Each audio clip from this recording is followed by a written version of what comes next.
എന്തുകൊണ്ടാണ് ഓഗസ്റ്റ് 15 ഇന്ത്യയുടെ സ്വാതന്ത്ര്യദിനമായി തിരഞ്ഞെടുത്തത്? എ. കാരണം അത് ഇന്ത്യൻ നാഷണൽ കോൺഗ്രസ് രൂപീകൃതമായ ദിവസമായിരുന്നു.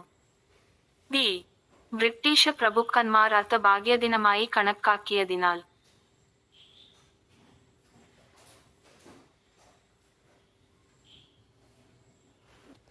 സ്വാതന്ത്ര്യാനന്തരം ഇന്ത്യൻ സംസ്ഥാനങ്ങളുടെ സംയോജനത്തിന് പിന്നിലെ പ്രധാന ശക്തി ആരാണ്? എ. ഇന്ദിരാഗാന്ധി. ബി. സർദാർ വല്ലഭായ് പട്ടേൽ.